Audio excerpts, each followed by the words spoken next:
ఎన్నికలు దగ్గర పడే కొద్దీ ఆంధ్రప్రదేశ్ రాజకీయాలు కాస్త వింతగా, వెరైటీగా, ఆసక్తికరంగా మారుతున్నాయని చెప్పుకోవాలి. పోలింగ్‌కి సమయం దగ్గర పడుతూ ఉండడంలో పార్టీలతో చేరికలు కొనసాగుతున్నాయి. తాజాగా వైసీపీకి రాజీనామా చేసిన మాజీ మంత్రి డొక్కా వాణిజ్యవర ప్రసాద్ తెలుగుదేశం పార్టీలో చేరారు. తన అనుచరులతో కలిసి అధినేత నారా చంద్రబాబు నాయుడు సమక్షంలో తెలుగుదేశం కండువా కప్పుకున్నారు. రీసెంట్‌గా డొక్కా గుంటూరు జిల్లా వైసీపీ అధ్యక్ష పదవికి రాజీనామా చేశారు. 4 ఏళ్ల తర్వాత ఆయన తిరిగి టీడీపీలో చేరుతున్నారు.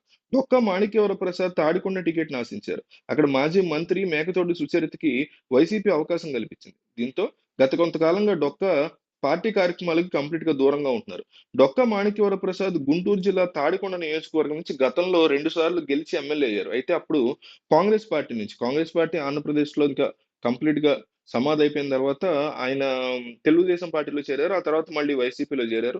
గత 4 ఏళ్లుగా ఆయన వైసీపీలో ఉంటున్నారు. ఇప్పుడు ఎలక్షన్‌కి 15 రోజుల ముందు ఆయన తెలుగుదేశం పార్టీలో చేరుతున్న పరిస్థితి. చేరిపోయారు గూడా.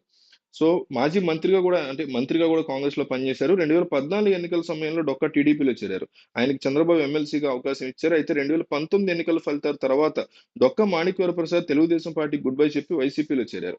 అయితే కొంతకాలంగా వైసీపీ హైకమాండ్ తీరుతో ఆయన అసంతృప్తిగా ఉన్నారు.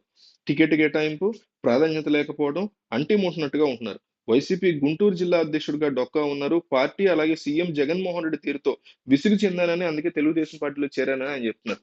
అయితే ఈయనకి పార్టీ అయితే మారారు గానీ, ఆయనకి బిగ్గెస్ట్ నెగెటివ్ గాని, జగన్‌కి దెబ్బ కొట్టిన తర్వాత ఈయనకొస్తున్న బిగ్ బ్యాడ్ న్యూస్ ఏంటంటే, లోకల్‌గా ఉన్నటువంటి వైసీపీ క్యాడర్ మొత్తం గూడా అంటే హ్మ్, బేసిక్ అనుచరులు ఒక 20 మంది, 50 మంది తప్ప మిగతా అనుచర గణం అనండి, లేకపోతే వైసీపీ క్యాడర్ అనండి వీళ్ళందరూ కూడా కంప్లీట్‌గా సుచరితతోనే ఉన్నటువంటి పరిస్థితి.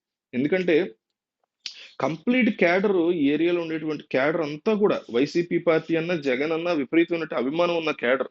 వాళ్ళే ఓట్లను రేపు టీడీపీ వైపు తిప్పాలన్నా, వైసీపీ వైపు తిప్పాలన్నా వాళ్ళే. కేవలం ఒక నాయకుడు వచ్చినంత మాత్రాన ఏమీ గాదు. ఈ లోకల్‌గా ఉన్నటువంటి క్యాడర్ అంతా కూడా మా వైపే ఉందని వైసీపీ చాలా కాన్ఫిడెంట్‌గా ఉంది.